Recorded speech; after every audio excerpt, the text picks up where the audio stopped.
Hey guys, Solid here. Hope you're all doing well. Today is finally come. As you can see, the CRF 300L behind me is sitting a little bit differently to how it normally would. And that's because it's got brand new YSS suspension from Australia fitted to it by Russ at Dyno Time. It's a very exciting day. So let's go back to this morning where all this good stuff started. Hooray, hooray, suspension day. It's a beautiful winter's day, but I was a little bit nervous about getting this suspension. So let's get into the reasons why. Stiff now for that cold wind and long ride on the highway. Yeah, I suppose this is as good a point as any to discuss about the suspension. I am a little bit trepidatious because just buying really nice suspension like I have isn't the whole story. Now you can fit it up and it can be all wrong. You could have made a mistake in your choice of settings. You could have bought the wrong suspension for your weight. There's a lot of stuff that goes into getting it just right. So I am a little bit worried about how this is all going to turn out. I'm cautiously optimistic, but there's always that chance that I want to miffed it up more than what I started with. So excited to get it all fitted and see how we go. Russell, you're not easy to find, mate.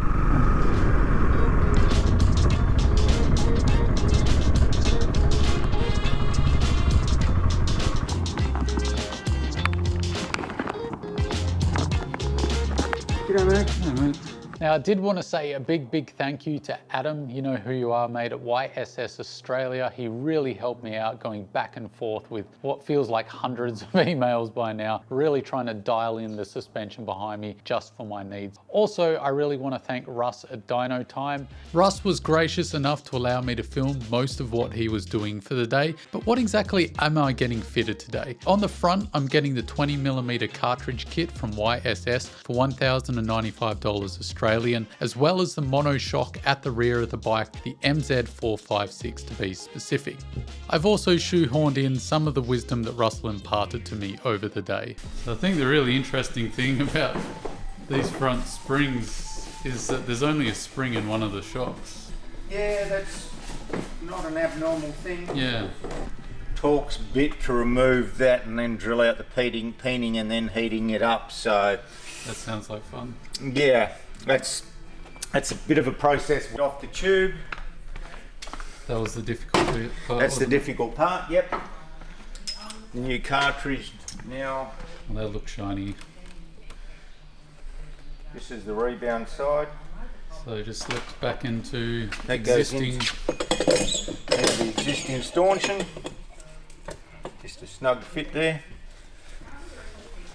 During the course of Russell fitting up my suspension, we got into a discussion about suspension, obviously, and I asked him about what bikes do and don't need it, what kind of riders do and don't need it, and if there was any one thing, what does he think is the most important thing to do? Interestingly, Russell said fitness, which is a really great answer and often something we forget about because it's not always a quick fix and something we have to do ourselves. If you're buying, like something like this, a basic trail bike, really, yeah, you need suspension done on it, but if you're buying an say Enduro, you got this shiny bike behind us. none of them are terrible out the crate. Yeah.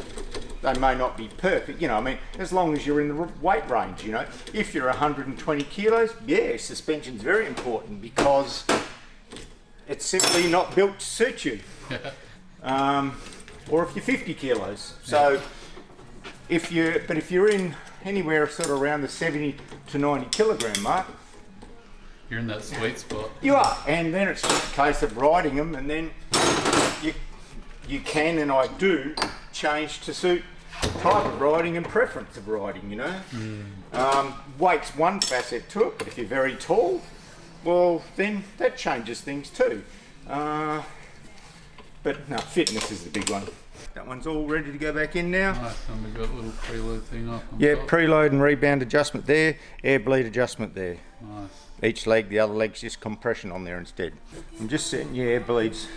Still going to be difficult for you to get to them with everything you've got on here, Yeah, but I've sort of put it it is what in it the is. axis. If you want to move it, all you got to do is loosen the bolts and rotate it, so.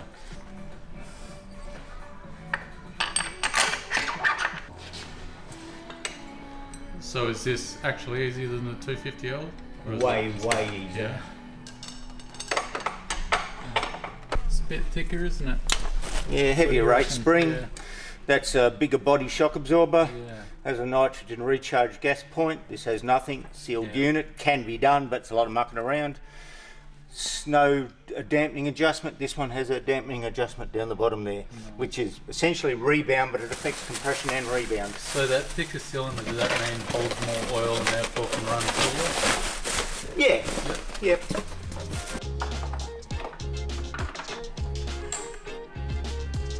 That's pretty much done. I was amazed how quickly Russ got the job done. So there was a little bit of faffing about getting the seat on as usual and all my bags reattached. And the thing I noticed straight away was the ride height. Yeah, noticeable increase in the ride height. Certainly is. I've just checked the preload. Very hard to get your preload adjusters with all your brackets there. Yeah. But it is backed off all the way on preload, so there's no way to go softer with that. Yep. You can try going softer on your compression dampening on your left-hand side one if you find them too firm. Other than that, you might need to look up your invoice, find out what rate springs you've been given for it. Maybe you might need a softer spring. Leave it for you to judge once you're riding it, you know. Okay. But the rear feels nice as a start point there on it. Yep. You've got your rebound adjusted there at the bottom. There's my finger in there somewhere. Yeah. Feeling with my hands right there. Clockwise will make it harder, anti-clock softer. If it feels a bit bouncy and wobbly, we go harder. If it feels a little bit harsh and poor traction, go a bit softer. Okay. Other than that, go riding. Hello, suspension is all done. Be very interesting to see how this feels.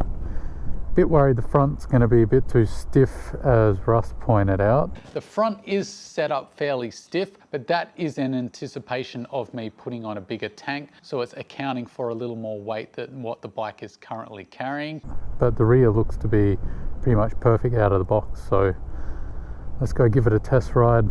Not sure how much GoPro battery I have left, but let's give it a crack. Immediately, you can tell that the bike is actually higher off the ground, so for shorter riders you're definitely going to need to pay attention, but I'm not going to be able to tell exactly how good this suspension is just from riding it on the road. I will be able to get some idea. Already feels more planted, the rebound dampening is just way better. I'm no longer bouncing along. Let's see how the fork dive is. Yeah, like the fork dive's almost not there compared to previously. Before riding around town and stuff, it was a bit like riding on a waterbed. That immediate bum in the seat first impressions, guys, is that it is far superior. I mean, that's to be expected. I'm just relieved that it feels that way because, as discussed before, going all out on suspension is no cheap way about going about things, but it is hopefully going to prove that it is very, very worth it.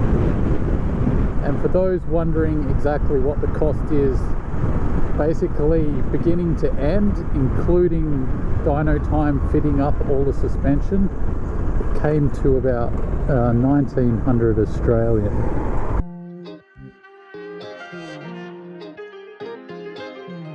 So how does it feel to have brand new suspension on my bike? Well, it's absolutely bloody fantastic, I can tell you.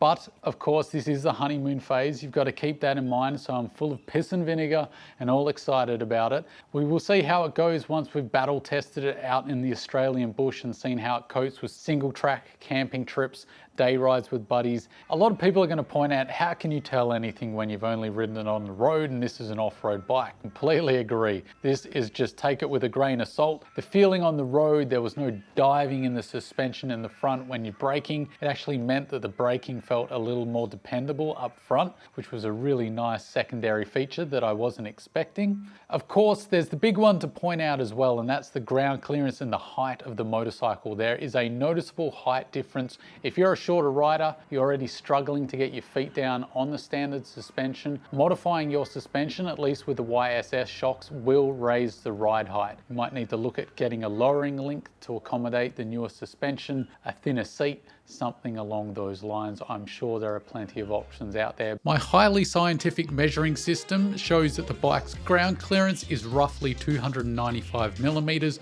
or 11.6 inches, which is 10 millimeters increase on the stock 300L.